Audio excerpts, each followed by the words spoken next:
Hey guys, welcome back to JR14. Here we are with another video for you guys today, and I am happy to introduce my new daily driver on the channel. So without further ado, let's get acquainted with the new daily driver right now.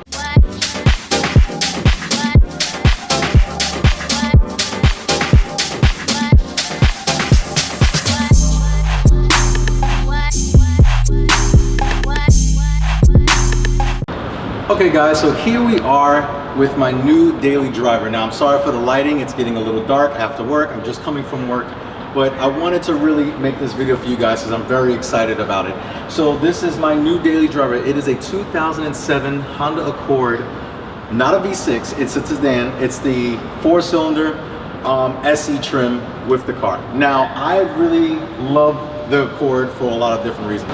So a lot of you guys are probably wondering why right now, like, okay, what happened to the Civic? You had a Civic as a daily driver. What happened to the Civic? Well, just to talk about the Civic really quickly, the Civic, nothing wrong with the car, great car. I actually ended up selling it to another person that really was going to take good care of it. He's a Honda enthusiast. He wanted to do what he wanted to do with it. So I went ahead and sold him the vehicle, and I also had a really good opportunity to buy this car. Now for the Civic, I put about 20,000 miles in it before selling it. Nothing really went wrong with that car. I mean, there are some things like, you know, there's regular maintenance things that you have to change. O2 sensors, air filters, oil changes, stuff like that, and spark plugs and spark plug wires and distributor cap wires. But nothing really major to where I was just like, I have to get rid of the car because it's just a money pit. It really wasn't a money pit at all. There were some things that I didn't like about it. So for instance, some of the things that I did not like about the car are the fact that the car was so slow. I didn't like the fact that it was an automatic. And I could have done a manual swap with it, but the only problem with that is it costs money. Remember, I only bought the Civic for $1,000, so it really didn't make sense for me to go about, you know, trying to deal with all the, you know, the back and forth of trying to make sure I have the right subframe and the right trans and the right motor and the right adapters and everything else. That would be fun for a project car, but I wanted something that was fun to drive, cheap to maintain, and just still an overall good daily driver. Now the Civic hit most of those boxes, but it wasn't really fun for me. Another problem with the Civic was that it was actually really small. Now obviously I got a Civic, you know, it's the smaller of the vehicles, so I do understand that. But for me, I really wanted a vehicle that was actually a lot bigger, a little bit more comfortable to drive, especially going long distance, and that's where the Accord came into, and that's why I chose this vehicle. But there are some things with this vehicle that we're going to be changing, and also I'm going to talk about some things that we're going to be modifying on the car later on in the future, so you guys are going to see it. This is going to be a little bit of a daily driver build as well, but now it's going to be more appealing because of the fact that, you know, it's something that I wanted to work on. And the reason why I say that is because this car is actually, it's a little nostalgic to me. It actually means a little bit more than just buying an Accord. This was my first car. So I owned a 2007 Honda Accord EXL coupe, and it had leather and it had a sunroof. It did not have navigation, and that was a 4-cylinder as well.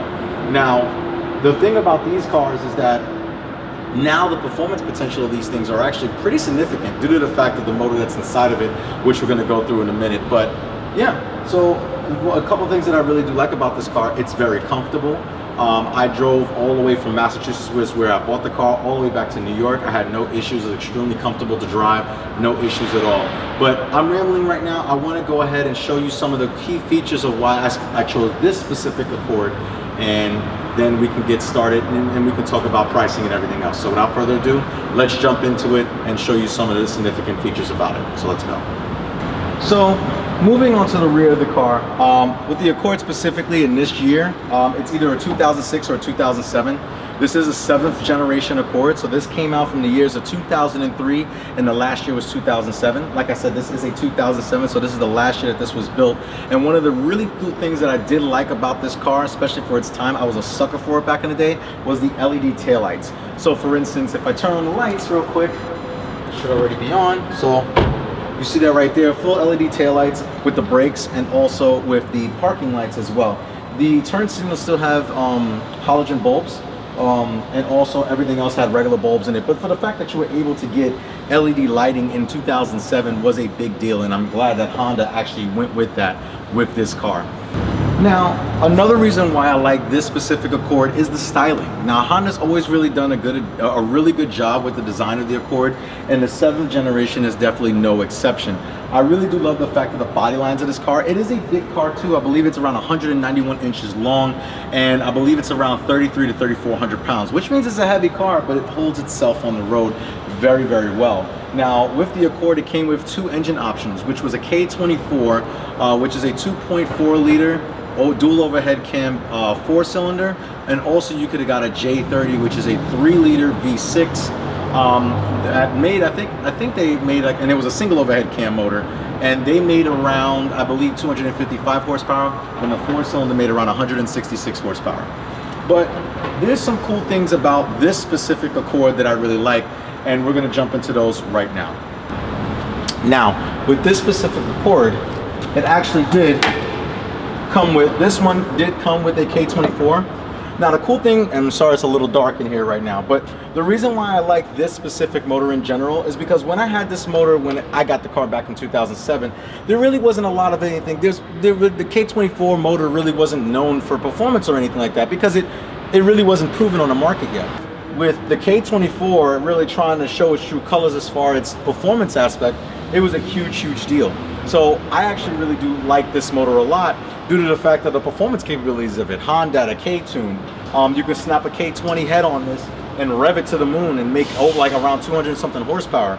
And the motors are reliable. Like, this is very reliable. I mean, Honda, come on, they put aluminum intake, put an aluminum intake manifold on the car.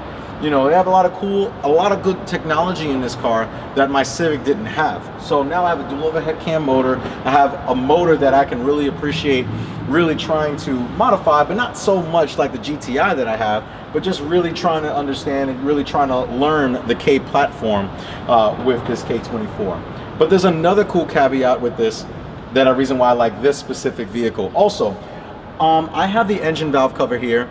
This is not the valve cover, I'm sorry. This is like just the engine garnish cover, just the engine cover. The VTEC plate is actually missing. The 2.4 iVTEC 2.4 dual overhead cam sticker is missing. If you guys know where to get that, please comment down below of where I can pick that up. But I'm going to show you what's really cool and show you some more interior stuff, and another reason why I think this specific Accord was a great buy and why I bought it. So let's look under the hood. I mean, I'm sorry, not let's look under the hood. Let's look at the interior, and I'll show you that right now.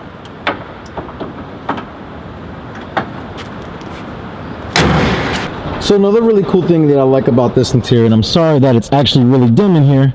Sorry about that, because it is dark. But one of the really cool things that I like about this interior is that it's black.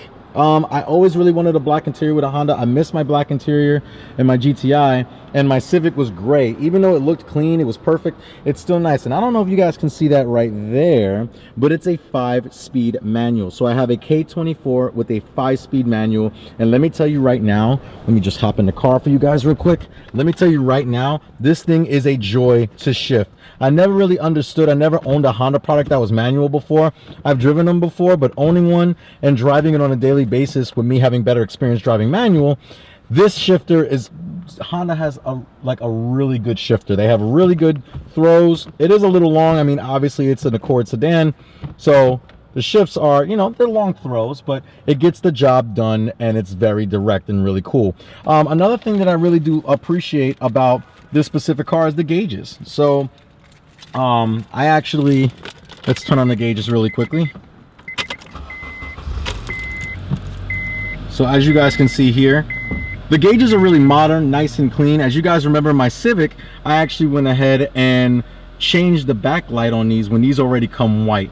The car only has 103,000 miles on it, which is another reason why I had to buy this car. The mileage is extremely low for this vehicle. They didn't drive it. They also just bought another vehicle.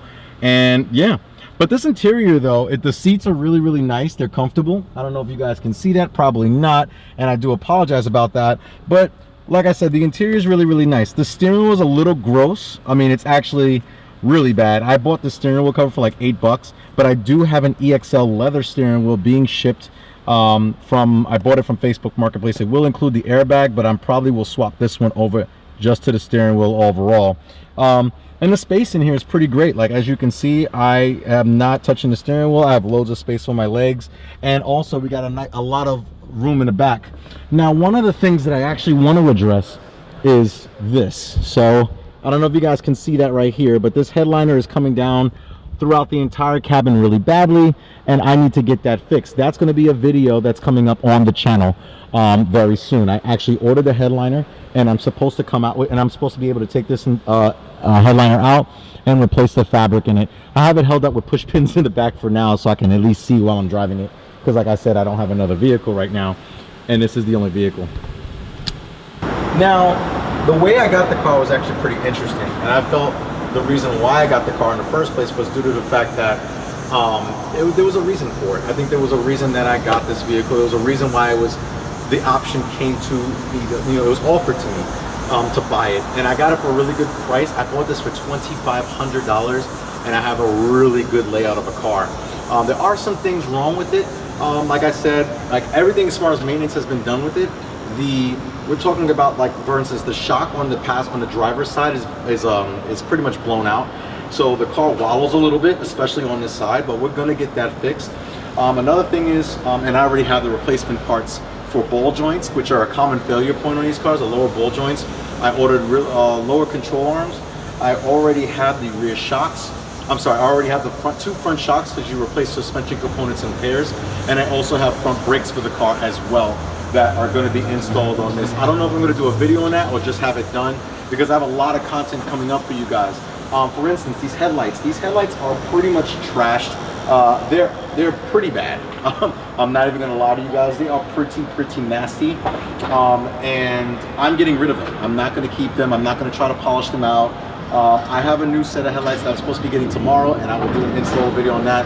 We're doing switchback turn signals. We're doing LED low beams, high beams, and we're actually going to be doing the Inspire JDM fog lights. I was trying to find the Inspire headlights, but they are expensive at around $600–700.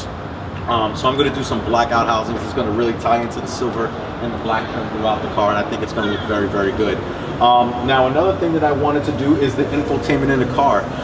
Now, this is an SE trim. So for the SE trim, it came with it's an LX trim. So an SE trim is basically an LX trim with some EX features. So for instance, the SE came standard with steering wheel controls for the radio. So volume up and down, mode to switching between CD or radio, whatever you wanted to listen to, and the channel, like, so you can change up or down and change tracks.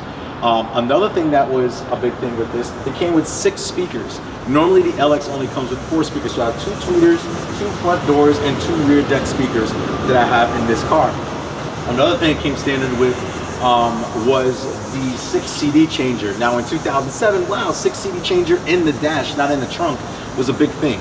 But considering the fact that I don't have Bluetooth, I don't have navigation, having that head unit in my Civic kind of really, and not having it in this, kind of really made me appreciate having a head unit. So you will be seeing that installation video coming soon.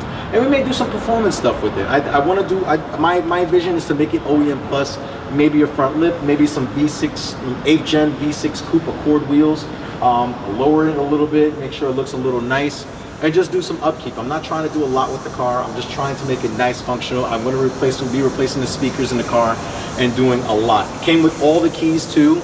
Like, for that $2,500, I got full service records. I know where the car's been. It's been 1 owner, no accidents, and I got pretty lucky on getting this car. I'm not even going to lie to you guys. So I'm excited for this, and I really hope that you guys are excited for this as well. Like I said, it's my first car, and just to tell you guys a little bit, and hopefully you're still watching the video, but just to inform you guys, the reason why I'm so happy to get this car back is because I never had the opportunity to do what I wanted to do with it. Meaning that, like, when I had the car, I was in a really bad car accident where a drunk driver hit me, and it was pretty bad. So for that, you know, it's kind of like, for me, I really wanted to do this again. I'm okay. I wasn't hurt, thank God. No one was hurt, but the car was completely totaled. Like, it was destroyed on every panel. Like, it was bad. So, and again, that's why I appreciate this, because, you know, my boy Mike told me not to say this, but it had side curtain airbags. So like that was a big thing for this car in 2007, with more safety and more safety features. You know, it came standard with side curtain airbags, so that was pretty cool. But I'm excited for this platform. If there's something that I didn't cover that you guys want to ask me about this car, please go ahead. Like I said, it was 103,000 miles, one owner, very low mileage, very clean car too. The lines on this car are fantastic from factory, but the paint is in very good shape. If you remember my Civic, I had peeling paint, some of the paint was fading, the front bumper was cracked. This is a really nice example. I'm not going to treat it like a beater. This is a nice daily driver that I'm continuing to keep nice, and I'm going to take care of it, but in the same aspect, I'm going to make sure that I have some fun with it too. So, like I said, 2007 Honda Accord with a K24 with a 5-speed manual. I'm ready to do this stuff with this car. I'm ready to show content with it. I hope you guys are excited I hope you guys are excited as I am for this. If you did like this video, make sure that you give it a thumbs up. Also, make sure that you like, share, and subscribe to JR14. And you guys always remember where we find new daily drivers, which actually makes kind of sense. It actually makes perfect sense. You guys always remember that cars are a lifestyle.